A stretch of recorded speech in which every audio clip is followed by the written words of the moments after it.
गृहस्थियों के यहाँ झगड़े बहुत होते हैं, आपस में लड़ाई करते रहते हैं, इसलिए मुझे ये सब पसंद नहीं है, इसलिए मैं कहीं नहीं जाता।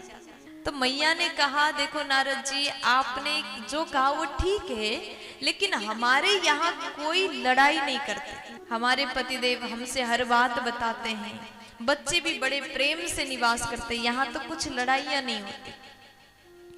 तब नारद जी कहते हैं, मैया ये सब तो कहने की बात है, देखो अपनी घर की बुराई, जो लोग समझदार होते हैं ना, अपनी घर की बुराई कहीं भी किसी को भी बताते नहीं।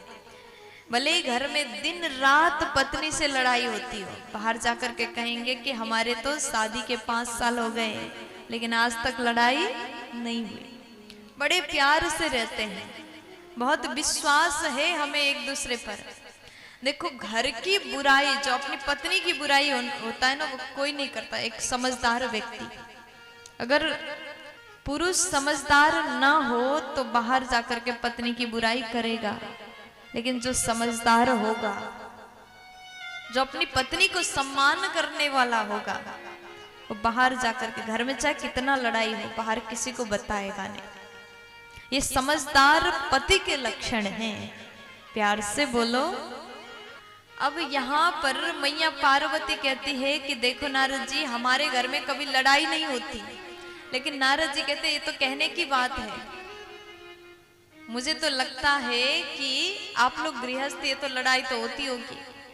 मैया बोली, देखो नारद जी, लड़ाई उनके घर में होते हैं जहां पर अपनी मन की बात एक दूसरे को नहीं बताया जाता। आपके घर में क्या चल रहा है, आपकी आजकल लड़ाई के सबसे बड़ा रीजन क्या है? मोबाइल है ना।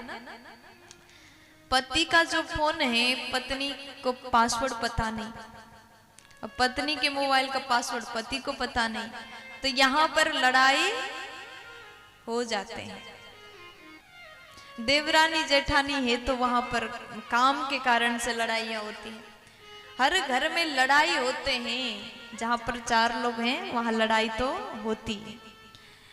और लड़ाई कब खत्म होगा? जब आप एक दूसरे को अपनी मन की बात बताओगे। आप क्या सोच रहे हैं, क्या करना चाह रहे हैं, जीवन में क्या कर रहे हैं, वो हमेशा अपने परिवार में रहने वाले लोगों को पता होना चाहिए। अगर ऐसा करते हैं तो वहां लड़ाई भी नहीं होंगे। तो आज मैया कहती है कि देखो नारद जी, हमारे पतिदेव भोले बाबा हर बात मुझे बताते हैं,